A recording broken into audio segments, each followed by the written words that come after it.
let's start streaming. This is it. Wait, Frank, which paradox is the one where you don't see aliens and that's weird? Fermi's paradox. Fermi's, okay. We can talk about Fermi's paradox. I mean, just wondering. Have you ever heard of Fermi's paradox? Really? Wait, are we streaming We are streaming. right now? Yes, but we do not have call-ins. Do not attempt to call into this show because it's not gonna happen. Oh my, that was an awkward beginning. That was an awkward beginning, but it's okay. If we get on track right now, we can mitigate the overall awkwardness. Okay. So, what's your view? What's your take on? I already know your take on Fermi's paradox. There aren't extraterrestrial. Wait, we're not even Life talking forms. about transcendentalism? No, screw transcendentalism. Like the whole experience? I mean, in the woods? if it comes up, we'll talk Okay, about it, but it's okay. not. All right, so the woods background is just an interesting background. Yeah. We're sitting in a river for some mysterious reason. Mhm. All right. With a nice little table, Yep. and an iPad. Okay, so yeah, yeah, I already know your view on Fermi's paradox. It's that there aren't extraterrestrial life Actually, forms. yeah, I don't know. I don't know. Maybe God could have made other life forms. It's not something I've actually put that much thought into. Hmm. I mean, it seems like the default for me would be that there's not other life forms, and the fact that we haven't seen them seems to indicate that that's the case. I've always been of the mind, though, that us not seeing them doesn't really have anything to do with whether or not they're out there. Yeah. Like, I don't see why we would see them necessarily. At some point, they have to start building society, in which case electromagnetic waves will be produced by their planets, which we would pick up on and recognize as intentional information. So, I mean, we should be able to detect electromagnetic waves from their communications and things. I mean, they could try to hide them, but at some point in their history, they should have. If there's enough of them, then we should receive a signal from some alien society that from when it was first forming, in which case it couldn't mask all its electromagnetic waves. Well, our electromagnetic waves, the furthest one out there is like Martin Luther King's "I Have a Dream" speech, as far as like television waves go, right? And that one, at this point, is basically just like, Oh yeah. like because we used to broadcast stuff just like way the heck out there into space, yeah. because we didn't know how to like control it and make it just go just around in the Earth. Now that we do, it's too much money to beam it with that much power when we have more accuracy. So, like the electromagnetic waves coming from Earth peaked in the 1960s, and even then, by the time it gets to like another star system, it's barely anything. Like it's barely detectable. Well, I don't know. Maybe they are out there and we just don't see them. But I don't find alien encounters very convincing. I'm not sure that there's a single. Well, here's the thing about alien encounters is that, like, for example, with a Bigfoot encounter, if you see something that couldn't possibly be a hoax or a known animal, the most logical conclusion is that it is an undocumented species.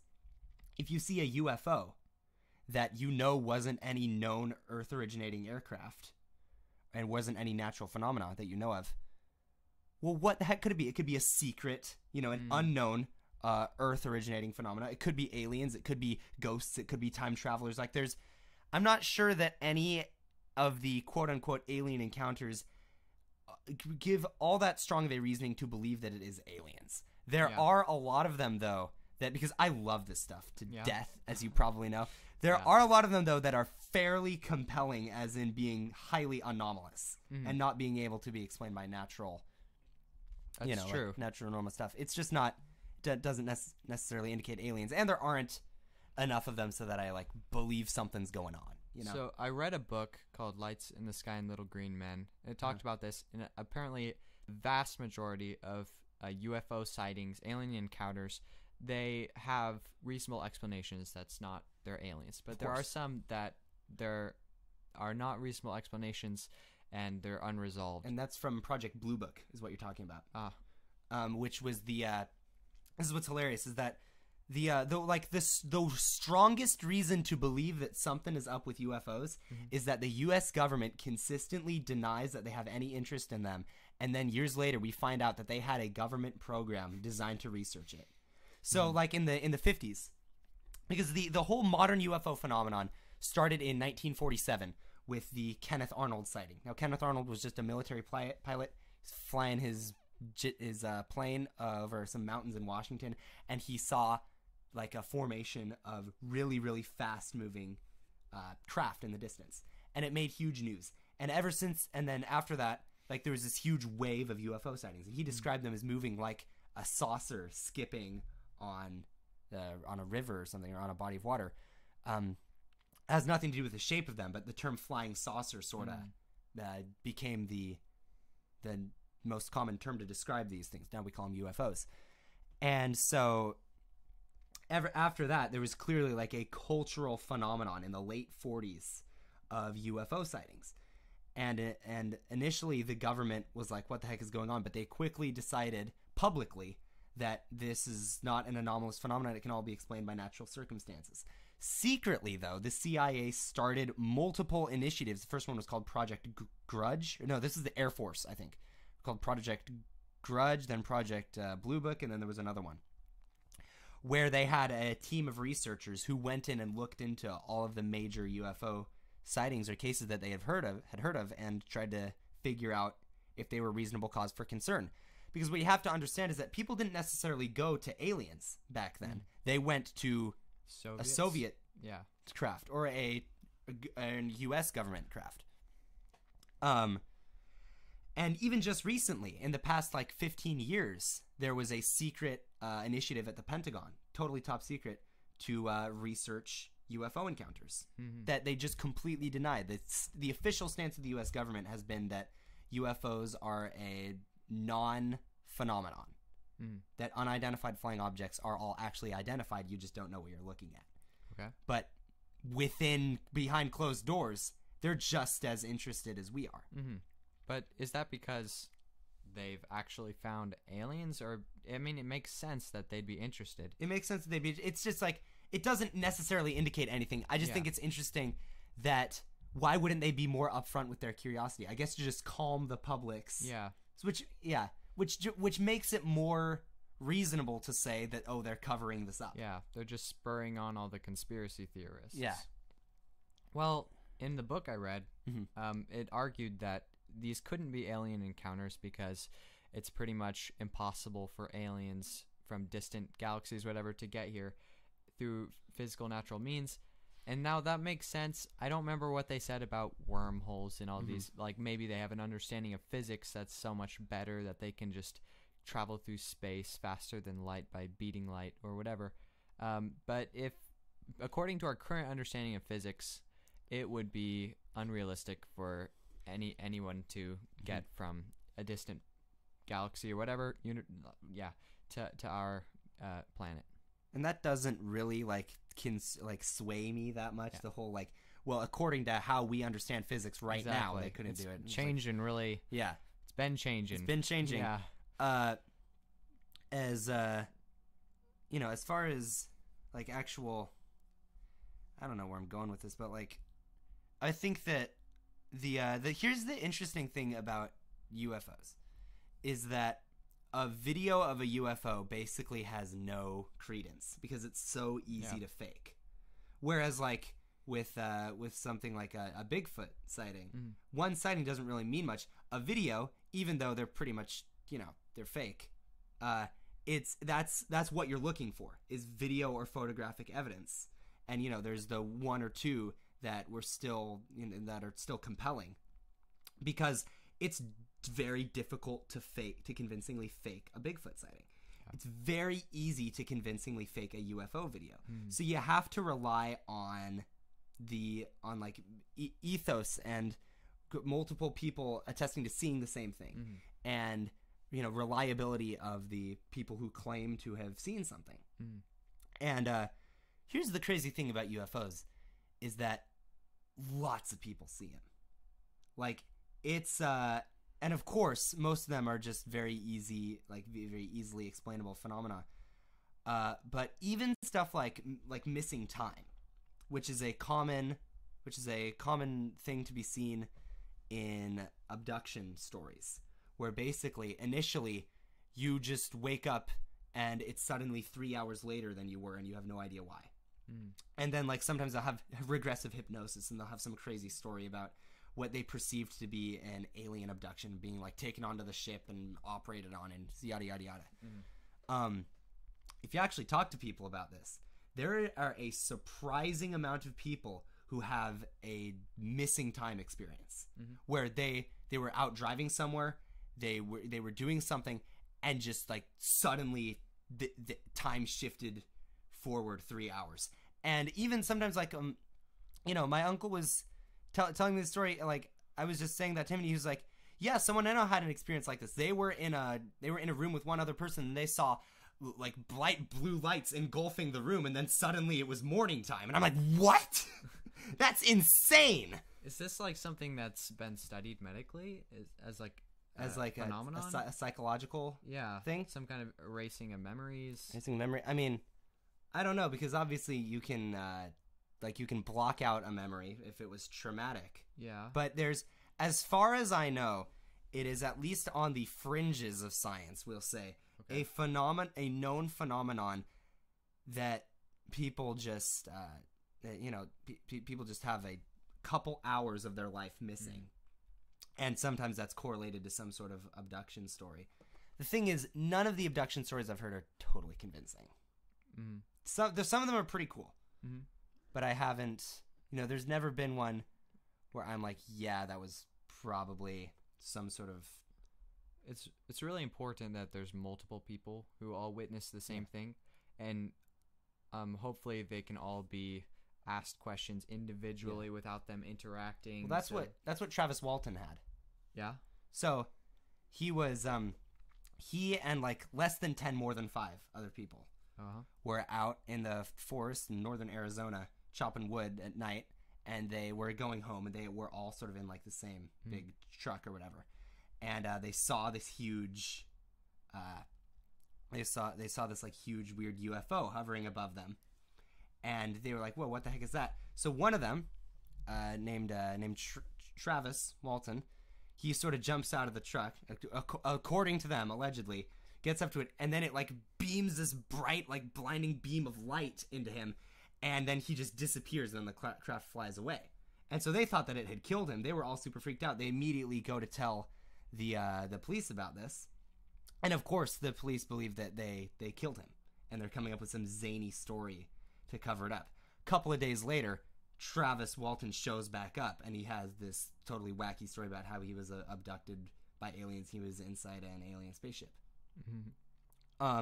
So that has, and I use this as an argument for why I don't necessarily believe in the resurrection story of Jesus, is that there was this one resource that they gave us for that assignment that we had to do, the essay, where it was like the 5 tenets of historical reliability, and there was like multiple witnesses, blank. I forget what the other one was, but there was and they all allegedly applied to the resurrection, although I'm not even sure that they necessarily did.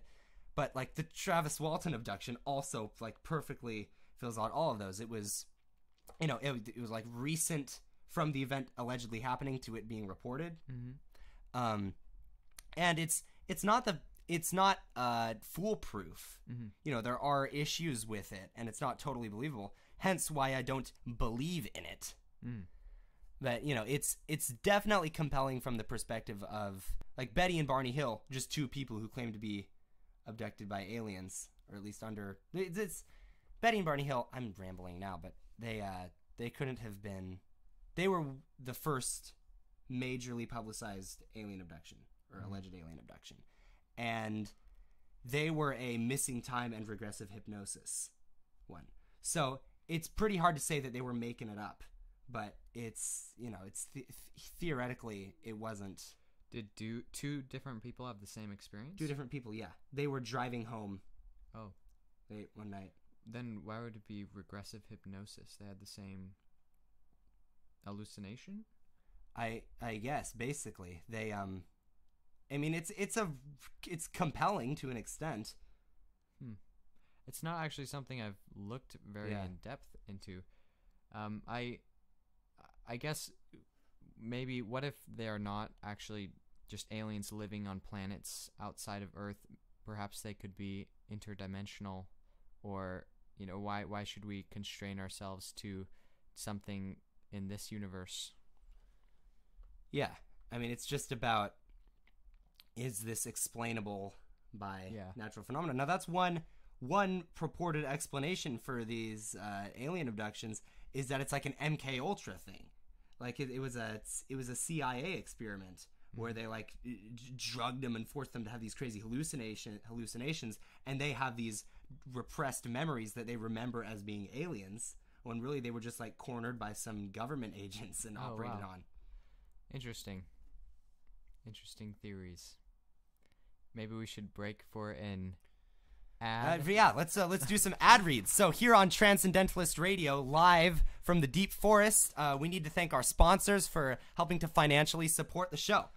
So we all know the feeling, chopping wood for a fire on a brisk winter morning, only to become increasingly frustrated with your lack of progress. Why? You bought a low-quality axe. Tired of the head getting all loose and falling off the handle? Tired of cheap metal that dulls almost immediately? You need to get yourself an axe from Jacobsen's. These axes are the most consistently acclaimed chopping implements this side of the Mississippi. Say goodbye to handles that you can never quite grip right and callous your hands immediately. Jacobsen axes are built with a true level of craftsmanship. The handles are comfortable, the heads are affixed for life, they sell 9-inch, 18-inch, and 32-inch models at a very competitive price.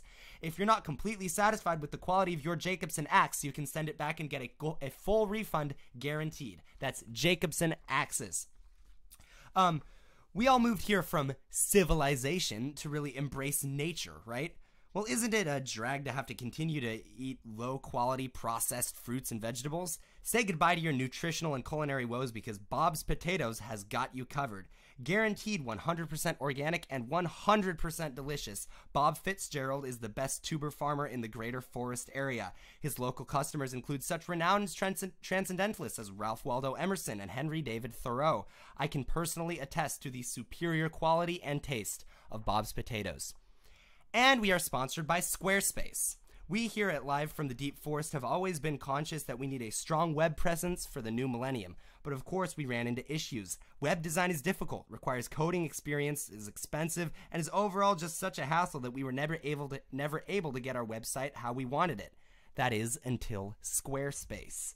With its award-winning design templates, easy drag-and-drop user interface, and excellent 24-hour customer support, we were able to get a beautiful website up and running in far less time than we could have ever dreamed beforehand. Squarespace site design and web hosting starts at just $12 a month, but if you use the promo code TRANSCEND, you can get a 30-day free trial and support the show. That's Squarespace. Use the promo code TRANSCEND. All right. Back to Live from the Deep Forest. So you went into the deep forest, or into the forest at least, in an effort. Quite. The shallow forest. The shallow forest, the kiddie pool forest. Yeah, we wanted to go deep into the forest, maybe in some state park in the mountains somewhere, but I'm afraid it's illegal. You have to get a campsite if you want to go out there. Otherwise, you'll be camping with the homeless people, and you could get fined. So we went to Paul's property. He has a couple acres of forest there. But it feels like the forest when you're inside, when you can't see civilization, which most of the time you can't. So it worked for us. Okay. So I'll just tell you a little bit about our experience. Well, our plan was to stay 2 nights in the forest without entering a home, without the comforts and luxuries of our modern society. We wanted to build our own shelter and survive and just spend time in nature. Live a simple, robust lifestyle. So we got there and we staked it out, and we looked for a place to put our campsite, and we got to work, and we pretty much spent the whole first day just working on our shelter for that night. And that night, our shelter was not what we imagined it to be, because we had gone with Frank to the beach a few maybe months ago, and we had built this amazing log cabin, and we all three of us could sit on the roof. It was really durable, but the problem was on the beach. There's logs everywhere, and you can just dig through the sand really easily. There's no roots to get in the way, so we had an unrealistic understanding of what it took to build a good shelter. And when we got to the forest, even though we worked all day, we did not have anything that could protect us from the elements. It protected us from animals. That's it. Not that there was probably a concern about animals, but it's some bears. Yeah, it's just psychological. We had a nice little campsite. It protected you from the UFOs. Yes. And I mean, it was helpful that we had like a cleared flat dirt space with leaves covering it to keep us dry and away from the insects. That was nice. But the first night we got pretty lucky. It wasn't very cold. It went to about 38 degrees that night. And we woke up early the next day at dawn, and we got right back to work. We were using primitive hand saws to cut our wood, and we spent most of our time probably just cutting stuff because it took a long time to saw through those big logs.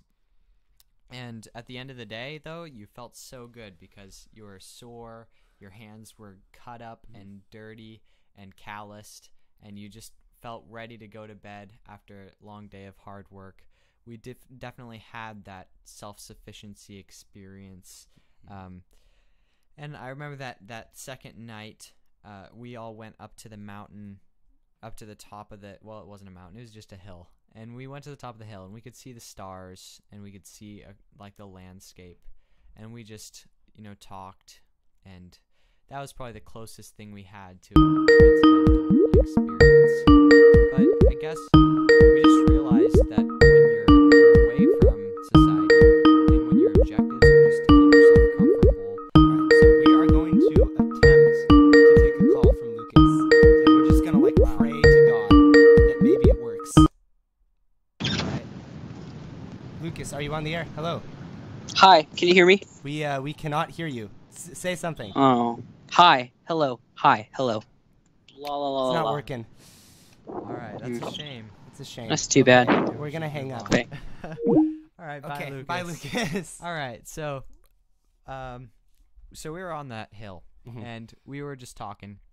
And I guess what I realized through this experience is when you're just trying to keep yourself comfortable, Mhm. and when your objectives are really simple, you realize that a lot of life out here in civilization is just socially constructed. Grades, it's all just social. There's nothing really substantial about the constraints we feel like are on us. Mhm. That's why this is a dark example, and I had told you this before, but I don't understand why someone would end their life, because you can just become homeless and go out into the wilderness. Sure, it's uncomfortable, but it's better than ending your life because you. Well, do people usually end their life because of economic woes, though? No, Or is it because that's of, my point societal... though. It's societal, and if you just escape into the wilderness, then all those societal constraints and pains are gone. And so I guess that it just helped me realize. Isn't a lot of suicide at least founded in a feeling of severe loneliness, like a feeling of That could be. detachment from society? Yeah, that definitely could be. And the lifestyle of being isolated and self-sufficient, that's not for everyone. So I can see that. Maybe I lack empathy for these people. But my point is that there's a lot in society, like in our life, where the constraints are really kind of superficial. That our objectives, like getting good grades, it's all social. That number means All right, well nothing. then don't do it. Here's the thing. Okay, and then, this is what I always say to people, to straight A students who are like, well, you know what? Grades don't really matter. It's about who you are as a person. All right, get a couple C's then. Go ahead. I agree. dare you. I agree. You know what? Grades are not that important.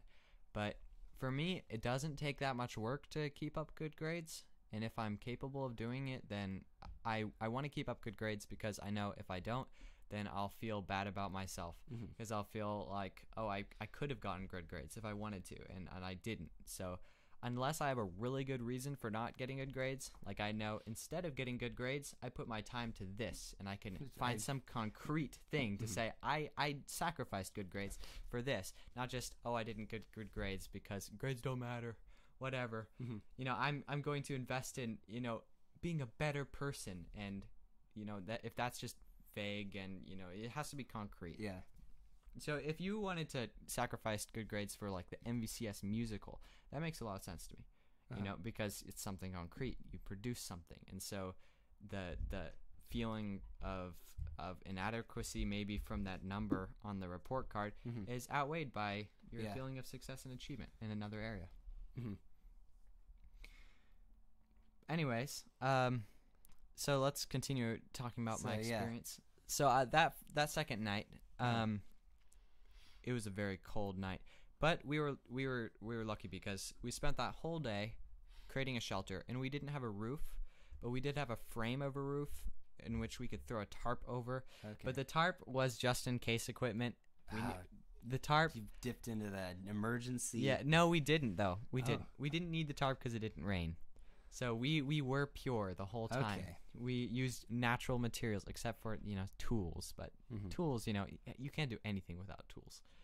But we had a good sturdy house that didn't have any cracks. We used dirt and moss to fill all the holes. So it was a good wind block. That's the biggest thing, because the second night was very windy. But it protected us from that, and it dipped a lot lower in temperature than the night before. It was 38 the night before, so if it got colder than that, I don't actually remember what the temperature was, but it might have gotten below freezing. But it was really uncomfortable night, to tell you the truth. And a lot of us didn't sleep well. What did you eat throughout this time? Oh, excellent question. Because like you ultimately opted out of like killing squirrels with BB guns and stuff. Yeah, we wanted to, but we just did not have the time. We spent all our time making our shelter. What we wanted to do was, you know, we brought our guns, so we wanted to find like small animals and shoot them and eat them. I did all this research on how to cook up animals and dissect them, and take their organs out, stuff like that. Never got to use any of that because we ended up just going down to the fire pit near Paul's house. We didn't go in Paul's house. Cheater. I'm afraid it's illegal to start a fire in a place that's not a registered fire pit. But we went down to Paul's house, and Paul just brought out like a pot of leftovers, and we threw it in the Dutch oven and just cooked it over the fire and ate that. So you had some nice stew. Yeah, we had stew. I mean, it wasn't great eating, but you know, we didn't care. Yeah, you're out in the wilderness. Did you feel like the whole experience was sort of a nice like dopamine fast, if you will, so that when you sort of got back to civilization, you felt a little bit more like everything energized you? Like you felt a little bit less psychological, like disillusioned with everything? That's interesting that you say that. Well, when we got back, I was covered in poison oak, and so was Lucas.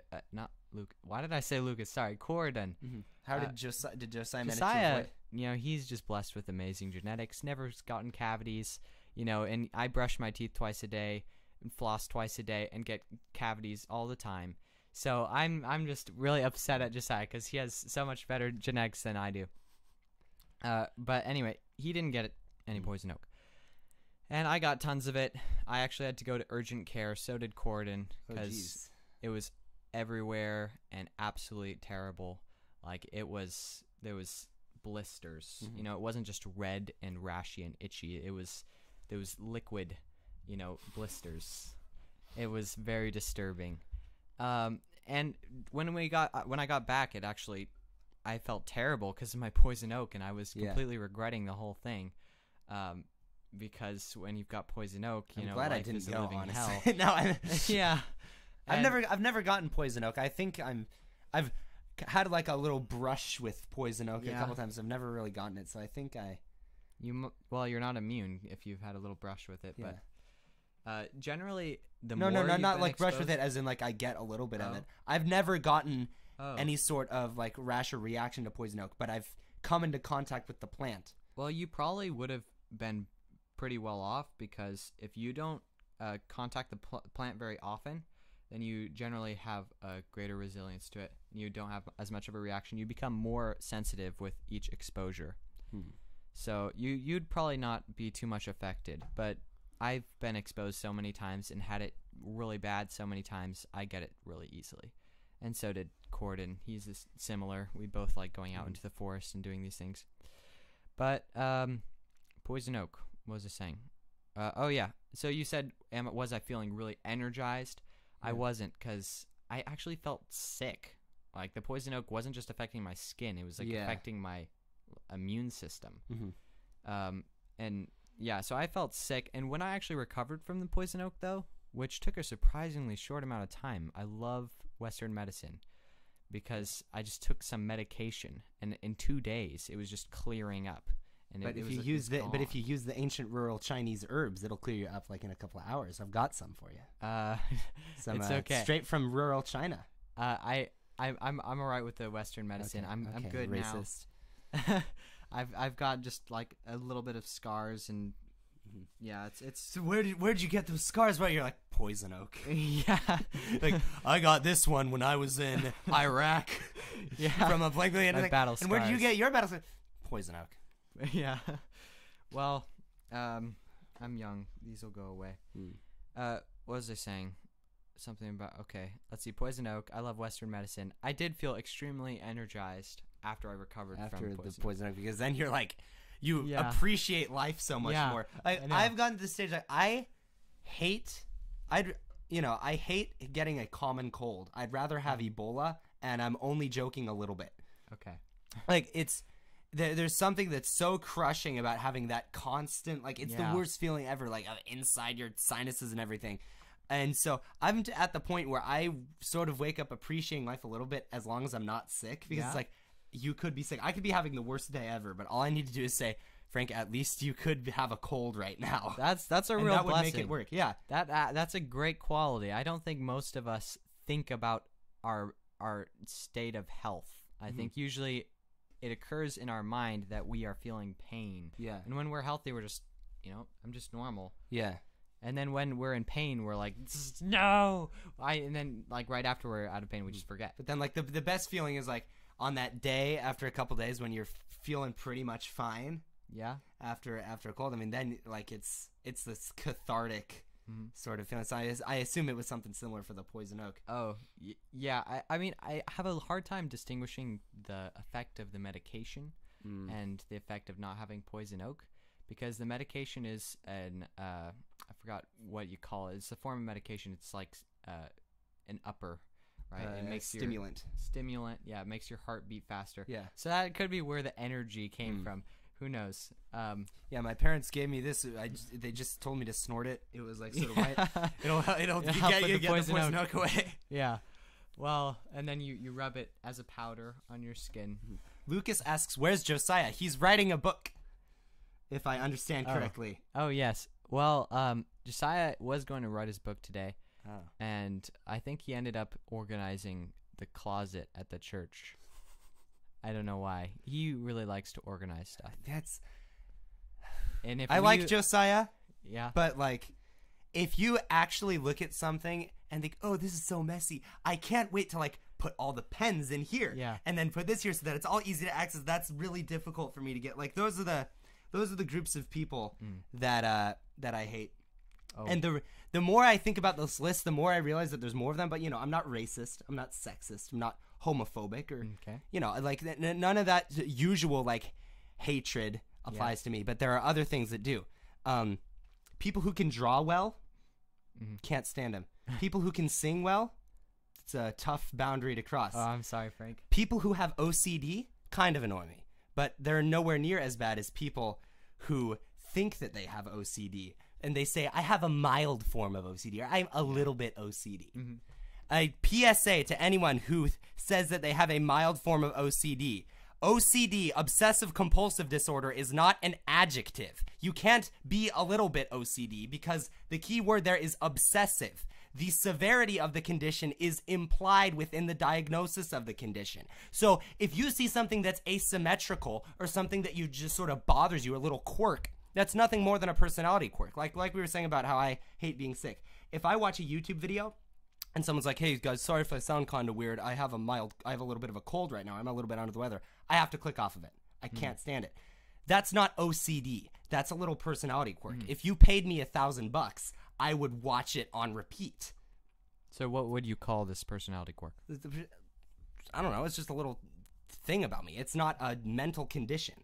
And so, in my experience, there is such a huge portion of the population that's like, "Oh, I'm a little bit OCD. I have a little bit of OCD." When really stuff just bothers them and they want an excuse to complain about it. So maybe we need an adjective. I mean, because a lot of times now... Anal, right, is one way to say it. Yeah, because that's like a Freudian term. All right, I haven't heard that one before. Yeah. But... all right, let's start using that. Don't say OCD anymore, because unless you it have a delegitimizes medical the people who diagnosis. actually have OCD. Which, for the record, I'm still not totally on board with. That's like my least favorite mental condition. I mean, but how? Like all these conditions. Yeah. I mean, where's the line between a condition and a personality? Because I have ADHD, right? Yeah. Here's I've got a story to tell you about this. My family and I were driving up to like Redding or something, and there was this big billboard on one end of like one of the bridges in the San Francisco Bay, and I kid you not, it said, 1 in 5 Americans have a mental disorder. If 20% of the population has it, it's not a mental disorder. It's like it wasn't a specific one. It's a mental disorder in general. But like, I think that in general I don't know if it's a recent societal development or it's just something, because I'm guilty of this too. But like, we love to have mental conditions. I used to say, this is really embarrassing. When I was 13 years old, I said I have sphexophobia, which is the fear of wasps, because I hate wasps, right? But I said, oh no, I have sphexophobia because I wanted to be special, I wanted to because our society romanticizes mental disorders, like Mark Zuckerberg has autism, or or what's his name? Come on, the crow, the Raven, Edgar Allan Poe, right? Edgar Allan Poe had what was it, bipolar or something? It's like we love to hear stories about people with mental disorders and how like, beyond that, they're so brilliant, which in a lot of cases can be the case. But I think we want to like distinguish ourselves in some way, and so I just think that, especially within like pop like self-diagnosis, mental disorders are overdiagnosed. All right, I have a confession. Okay, a confession. When I was young, my parents were trying to diagnose us just because our teachers thought we had ADHD, which, by the way, as far as I know, is a problem, because if you can qualify your kid who isn't like really like behaving or paying attention as having OCD, then that you get more funding for the same like lower performance level in a lot of public schools in America. So there's a financial incentive to diagnose kids with ADHD. Meanwhile, I think that kids who at like age, in early elementary school are sitting down like, wow, and now I'm learning math, and that's going to be for another hour and a half. And then we're going to go out, have 15 minutes of recess, and then we're going to go back in the classroom and learn some basic English. Yeah. The kids who are like into that and can focus, I think, are the ones who are mentally screwed up. Yeah, they have the disorder, not a disorder. Yeah, but they're the exception, not the rule. But what are we going to say? Definitely overdiagnosed. Yeah. But I have, my confession is that I wasn't completely honest in my performance in there, which is a little bit weird, because they were testing other things other than ADHD. They were testing IQ too. Yeah. And I remember like they were giving me an IQ test, and I remembered I want to have ADHD, right? Because I was like, I have like hypoglycemia. Yeah. I like my blood sugar is weird, and I just wanted to add things to my list. Yeah. Right, I might be autistic a little bit. I don't know. Because I have a couple of sort of like symptoms of Asperger's syndrome. Yeah, I know. On the other hand, I was a super early talker. There's a bunch of reasons why I'm not. But yeah, go on. Like, I'm just saying, I can totally relate to being like, wanted to add them. Yeah, when I was 13, I was like, maybe I'm a psychopath. Maybe I'm a sociopath. That's a mental. Maybe I have an antisocial personality disorder. Yeah, I know. That was definitely me. I was just trying to add things to my list of disorders, and exceptions. But let's see. I think like they were like doing an IQ test, and I was like, am I supposed to do this well? Am I supposed to do this not well? So when it was really easy, I totally bombed it, like intentionally. And then they were like, how do you like make this shape out of the cubes, right? And I was like, you're trying to get into the Special Olympics or something. And then it moved on. It progressed, and it became more challenging. And thanks to God, I like got my act together and actually thought it was fun to try to figure it out, and I actually did it. You were like, you're trying to fail, but then you love like this math and the puzzle so much that you're like, I can't resist doing it right. So I don't know. I was very close to having a very low IQ score there, and I don't know how that affected things, but I'm glad that I got my act together. But there was other things where they'd like buzz something in my ear while I was trying to do something else. They were testing multitasking and things like that. And my goodness, I just bombed it so bad. Intentionally, like, or what? There was something buzzed in my ear. What are you talking about? I don't even know. when you intentionally. You're like you remind me of someone who was like convicted of a crime but tries to act insane so they can get into an insane asylum instead of a prison. Yeah. Like, I hear voices in my head. The voices told me to do it. Yeah. Yeah, so that was interesting. So I was diagnosed with extremely severe ADHD. Who knows if I have ADHD? Tell you the truth. Actually, I know I have ADHD, but who knows if I developed ADHD because I thought I had ADHD? Because isn't like the one thing that you can do to actually tell if you have ADHD is caffeine has the opposite effect on you? Yeah. And that's true. Because that like is true Ritalin has the opposite effect on all kids, right? So is caffeine the same thing? Whereas like if you're an adult or like a near adult, Ritalin is a stimulant, but if you're a kid, then it's a depressant, or it acts as a depressant. So this is a little strange because ADHD medication is stimulant, right? It gets your heart beating faster physically, pumps more oxygen to the brain, which allows you to focus. Now, in terms of like fidgeting, when you're on Ritalin or whatever, you don't really want to fidget, but you're definitely active. Okay. You know, it's not like you So take ADHD medication to be like, yeah, all right, yeah, just going with. No, it's the opposite. And because ADHD is attention deficient hyperactivity disorder. It used to be called ADD, which is just attention deficient. Well, there used to be two different kinds. Yeah. One in which there was a hyperactive component, and one in which there wasn't. And I think people hear ADHD and they think bouncing off the walls. Yeah. When really it's I can't do one thing for any significant period of time. And to tell you the truth, that's not what people care about. They don't care about the bouncing off the walls part. They want their kids to get good grades and focus in school. That's why ADHD medication is important. And it's weird because I've always gotten good grades. And so when they're diagnosing me, every psychiatrist, they're like, and I'm saying I want to get off my medication, right? And I've gotten off medication twice now. And they're like, well, how are your grades? You know, the purpose of the medication is to improve my grades. Yeah. But that's for me. It's totally different. The purpose of my medication is for me to be a person that my parents can live with, because they get very annoyed at me. But I've made good strides towards being a competent, functional human being. Yeah, I feel like I'm pretty darn healthy. Like, I'm not in great shape, but overall, I feel like the more I talk to people, the more like they like have some sort of condition, where there would be like mental or physical or some sort of allergy or something, where like I'm pretty much fine. Yeah. And my parents are relatively anti-medication. Like I've never really been on anything except for albuterol when I have asthma symptoms. Yeah. And I recommend that you stay like that unless just be careful with medication unless it's necessary. Like my dad, drugs scare me. Like legitimate. Like I don't intend to ever like do any like psychoactive drugs. I've been drinking milk tea, like black tea, when I'm working on stuff this past like winter break, and Like, I don't like the fact that I'm drinking caffeine. That's how hardcore I am. I don't ever want to, like, drink or smoke or anything because...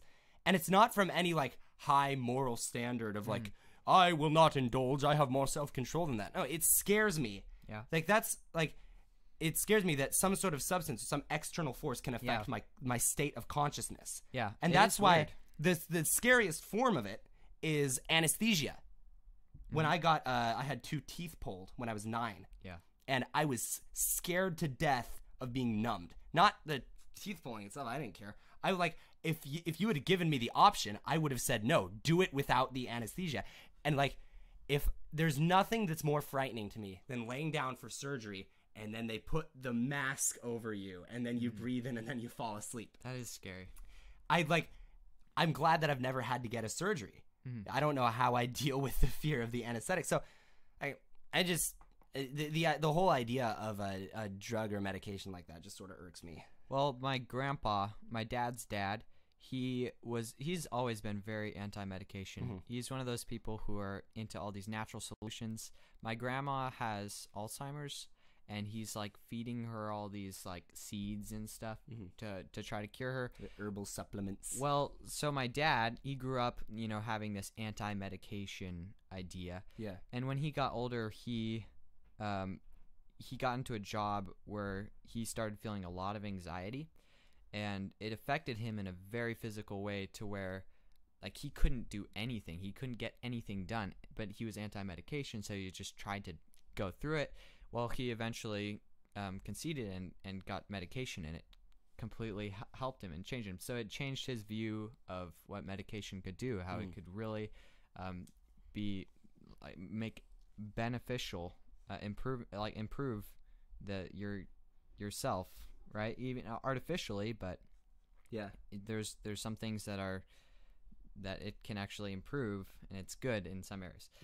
And so he was very pro medication for us, and I liked medication at first because it made me feel very happy and energetic and focused for the first time in my life. Like when I first started taking medication, I started writing sticky notes and time schedules where I'd say from this time to this time I'll do this, and I had these sticky notes like stored in my shoe.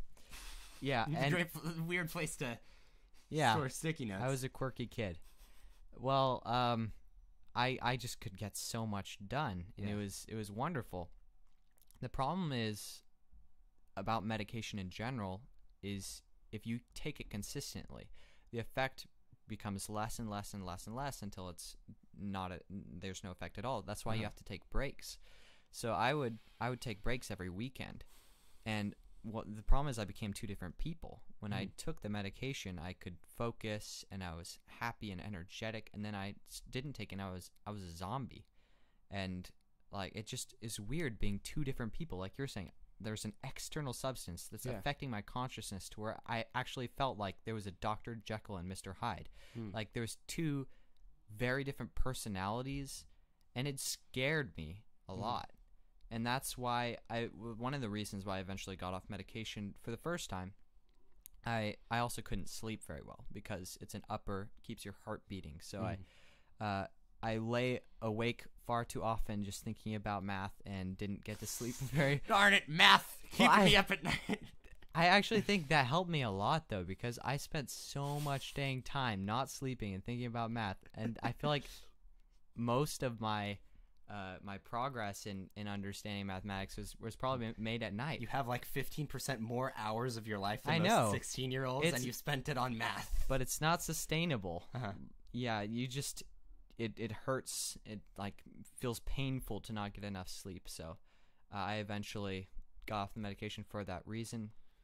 But the thing about doing math at night when there's no piece of paper, is your mind is a whole lot more free. And a lot of times we're constrained to our algebra and like our muscle memory of writing on the page, and we just associate things with the paper, and we can't visualize behind what we can draw, beyond what we can draw. That's what I meant. And so when you just like spend a lot of time just like in the darkness, just like trying to think about something, a single problem without the distractions of a paper and pencil, it's just amazing what you can get done.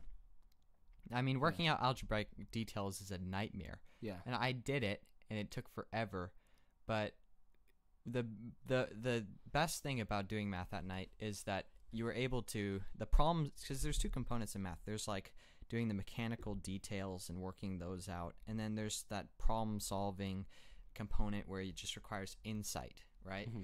So the insight component was a lot easier at night, and that's why I liked doing math at night. But like the part where working out the details and stuff, that was really hard. Now, for me, I do think about stuff at night in the period between going to bed and falling asleep.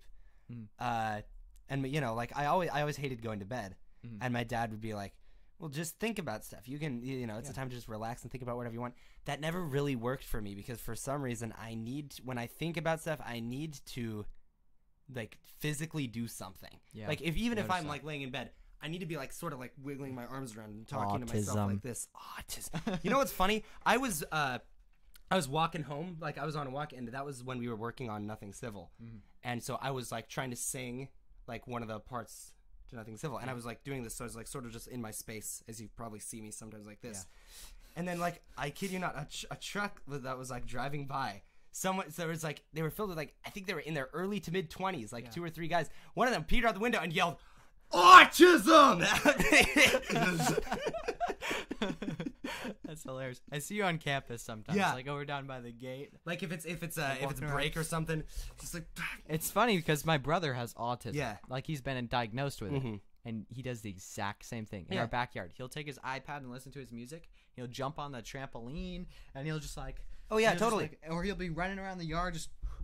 No, what I do, I still do this, and it's like sort of embarrassing because it's stupid and childish. If I need to think about something or like plan out something or come up with ideas, I go outside and I swing around a stick that's roughly lightsaber shaped. You know, and like I'm not necessarily like totally role playing or anything, but it's just something that I need to do to manifest my thoughts.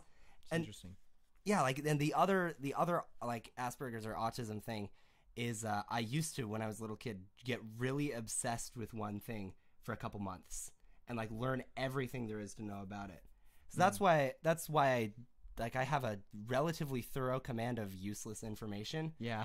Because like there was probably like a span of many months when I was a little kid that I could tell you everything there is to know about Warner Brothers theatrical cartoon shorts, like Looney Tunes and Merry Melodies. I knew every single character, which director came up with that character, the year that they were debuted, which cartoon they were debuted in, et cetera, et cetera, et cetera, like the entire history of all of it. And because like I just suddenly became obsessed with it. That's interesting.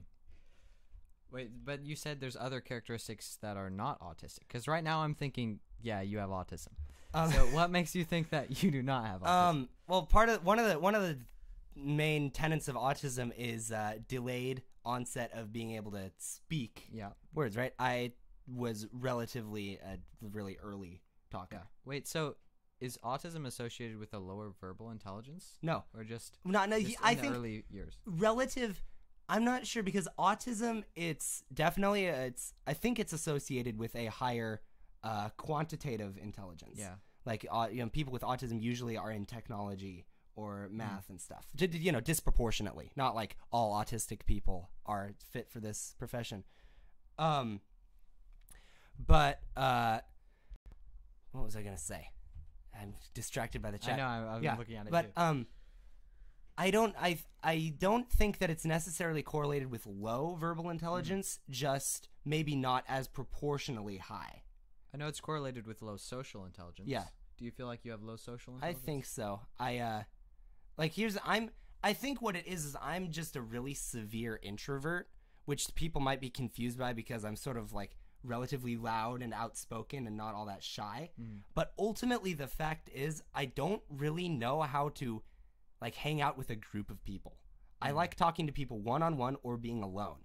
And like, I remember when I came to Monte Vista in 8th grade, and they gave this whole speech like in the first chapel about like the real the boogeyman, the thing that we should all be scared of. sitting alone at lunch. Oh, yeah. I had this same Shock exact and thoughts. horror. I like sitting alone at lunch. I It's know. like a time to unpack, and everyone sees me like they're like scared that I'm like severely lonely or depressed Yeah. or something when I sit alone at lunch. I choose to sit alone at lunch. Like Yeah. I like it, and I don't like a lot. Like most people, about 75. If we go by classification, people think of like extroversion as like being outgoing or like, and they conflate that with like they think introverts are just like shy and quiet. That's not how it works. 70% of the it's of course a gradient, but there's a cutoff for the gradient. About 70% of the population would be considered extroverts. 30% would be considered introverts, and within introverts, the more introverted you are, the less of a drive and motivation naturally you have to go out and meet people and like make friends and acquaintances. A lot of people, they're like that's what they think about. Like, I'm gonna get to know blank person, and get to like find out more about them and interact with them. That never crosses my mind. Yeah. So, I think that part of that is I'm not very good at interacting with people that I don't know, and I've gained social skills over the years, and of course my mom always laments my lack of my social ineptitude, especially like the worst example is at church, where it's a bunch of old people whose opinion of me I don't care about, unfortunately. And who like, what frustrates me is that they don't know me. When people who don't know me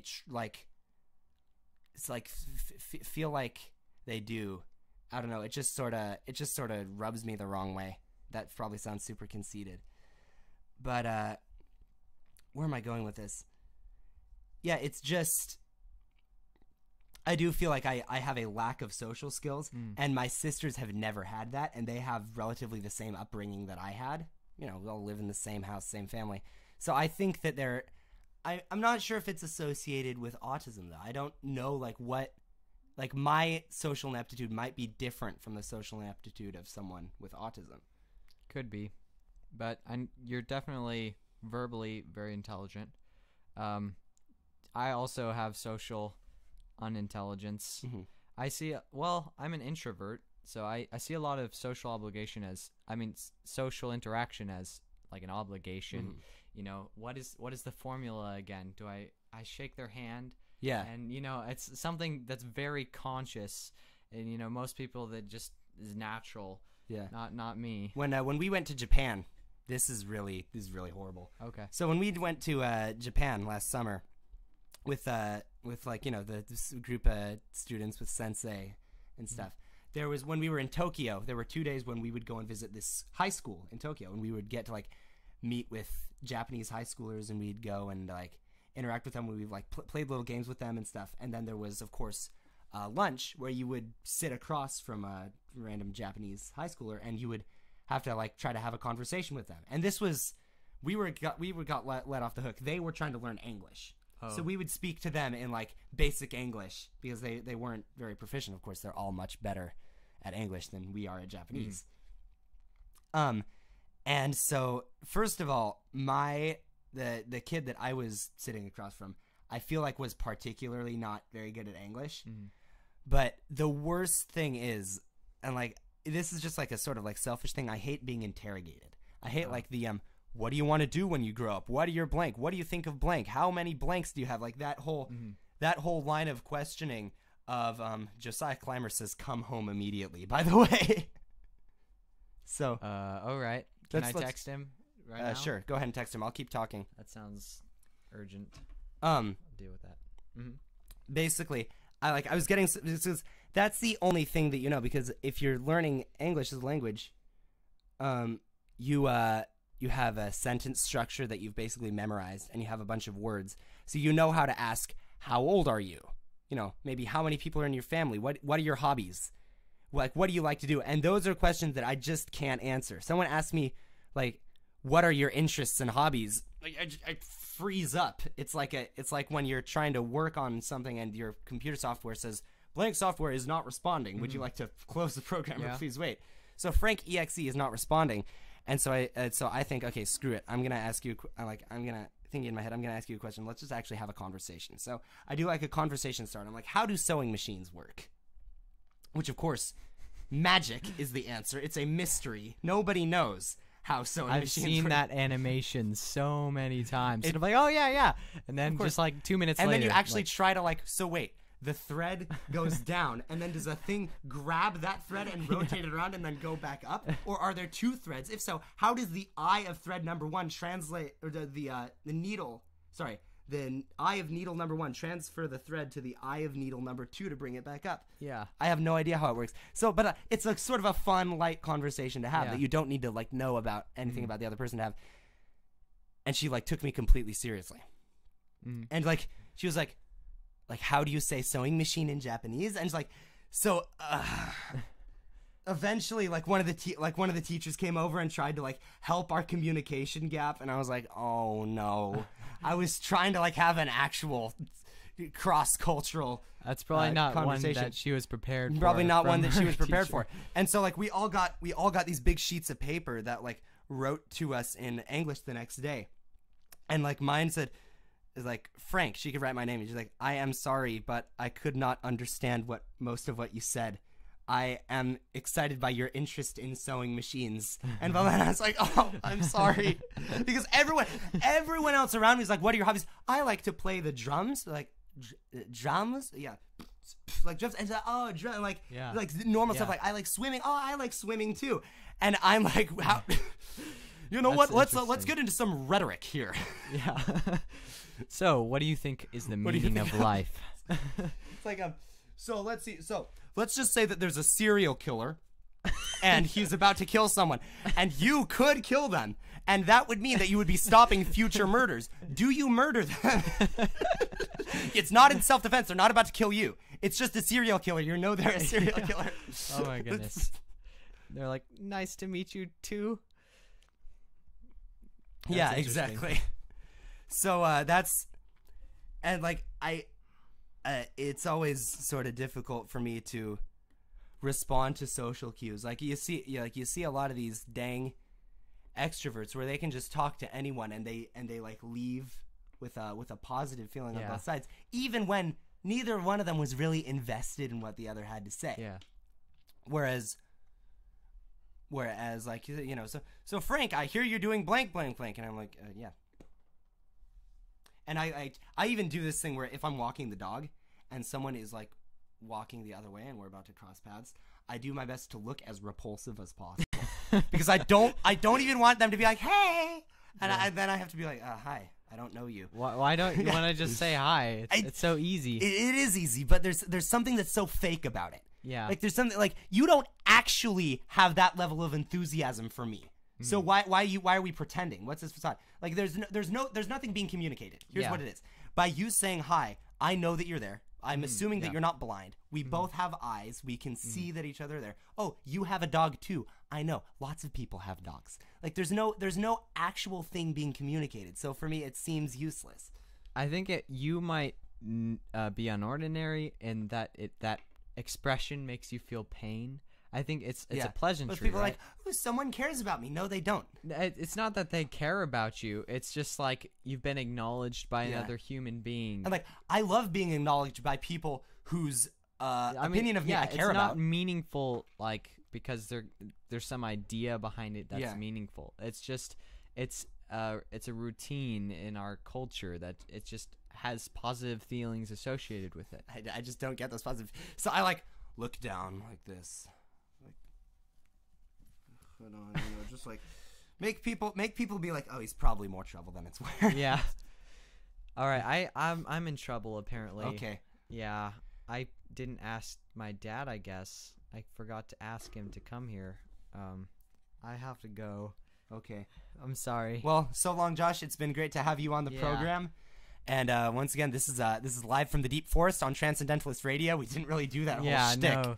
no. Let's do our last ad. What do you say? So, yeah, we need to support the show. Have you been stargazing for years and never really had the transcendental experience that you're after? You know, being able to transcend reality? Well, with magic mushrooms, your transparent eye will be opened wide. McPherson Fungus is a family-owned and operated business located right here in the middle of the forest. Since 1823, they've been dedicated to bringing customers a safe, accessible, and truly transcendental experience. Try their Psilocubensis for only $9.99, or something more mild. They offer the Psilocybe